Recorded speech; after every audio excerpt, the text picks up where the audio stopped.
सबसे पहले मंचासीन साथियों को मेरा जोहार, जय भीम और इंकलाब जिंदाबाद। यहाँ पर जो साथी बैठे हैं उन सभी साथियों को भी मेरा सेवा जोहार, चूंकि और महापुरुषों को नमन करते हुए मैं अपनी मुख्य बातें जो यहाँ पे आपके बीच में है, दो बातें बोलने की जरूरत समझूंगा मैं। सबसे पहली बात, इस देश के मालिकों को, इस देश के नहीं बल्कि दुनिया के मालिकों को उनके दिन के लिए, विश्व आदिवासी दिन के लिए आप सभी को बहुत बहुत बधाई, बहुत बहुत शुभकामनाएं। और इस शुभकामना के साथ ये उम्मीद है कि आने वाले समय में जो इस देश के मालिक आज अपने अस्तित्व की लड़ाई लड़ रहे हैं, आज अपनी संस्कृति के बचाने की लड़ाई लड़ रहे हैं, आज अपने जल जंगल जमीन के बचाने की लड़ाई लड़ रहे हैं, वो कल पूरा इस राज्य के मालिक बने, इस देश के मालिक बने और इस दुनिया के मालिक बने।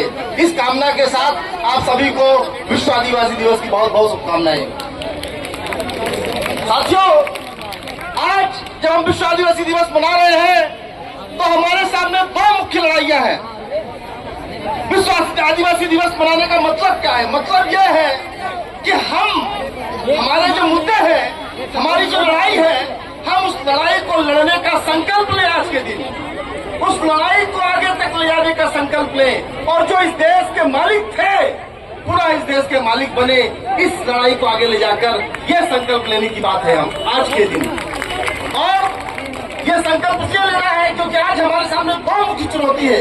आज आदिवासी समाज के सामने दो मुख्य चुनौती है। पहली, हमें हमारी संस्कृति, हमारी पहचान, हमारी जो परंपरा है उसको बचाना है। बचाना है या नहीं बचाना है?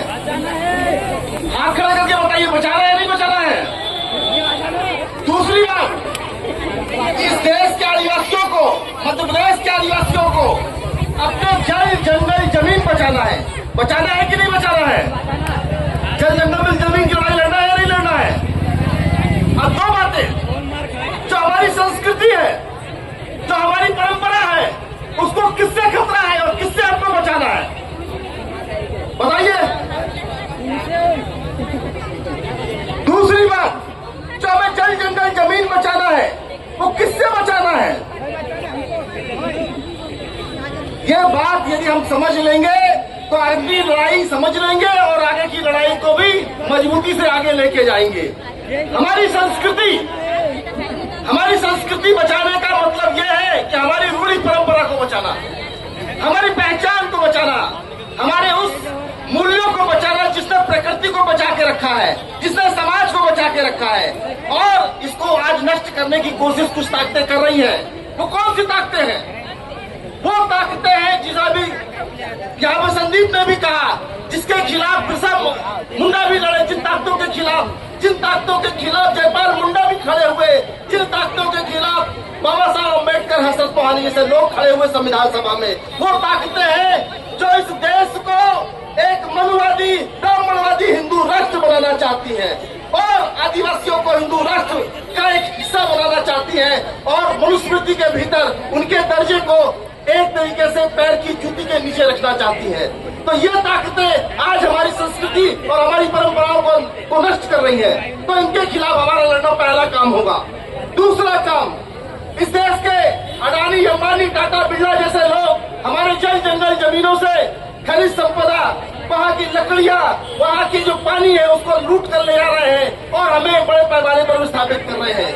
मैं मध्य प्रदेश में जन संघर्ष समन्वय समिति से जुड़ा हुआ एक व्यक्ति हूँ। उसमें लगभग मध्य प्रदेश में कहीं कोल माइन से कोयला खनन हो रहा है, वहाँ पे बड़े आदिवासी विस्थापित हो रहे हैं। अलीराजपुर, झाबुआ तरफ बॉक्साइट की खदानें हैं, उससे आदिवासियों को विस्थापित किया जा रहा है। सिंगरौली, आपका छिंदवाड़ा, सीधी, अनूपपुर, शहडोल, बड़े पैमाने पर उस देश के, उस जगह के, उस स्थान के जो मालिक है उनको खदेड़ के मजबूर किया जा रहा है कि जाके वो जबलपुर और भोपाल जैसे इलाके में आके चाय बेचे और ठेला लगाए। ये स्थिति है। जो मालिक है उस जमीन के, उनको वहां से खदेड़ा जा रहा है। किसके हित में? ये टाटा, बिरला, अडानी, अंबानी के हित में। तो हमें दूसरी लड़ाई जो अपनी जल जंगल जमीन को बचाने की बात कर रही है, आपको मालूम है मध्य प्रदेश सरकार ने कुछ समय पहले ही एक प्रस्ताव लाया था कि सारे जंगलों का निजीकरण कर दिया जाएगा। निजीकरण का मतलब सारे जंगलों को प्राइवेट कंपनियों को दे दिया जाएगा। आज जिन जंगलों से हम अपनी बरोबर लेते हैं, जिस जंगलों से हम अपने लघु वनोपज से जीवन जीते हैं वो प्राइवेट कंपनियों पर चली जाएगी। इसलिए मैं पुनः अपनी बात को रिपीट कर रहा हूँ कि हमारी दो लड़ाइयां हैं और उन दोनों लड़ाइयों को हमें मजबूती से आगे ले जाना पड़ेगा और तभी जाके विश्व आदिवासी दिवस की सार्थकता साबित होगी। एक वनवादी ब्राह्मणवादी ताकतों से लड़ना पड़ेगा, दूसरा कॉर्पोरेट कंपनियों से लड़ना पड़ेगा। बहुत बहुत शुक्रिया।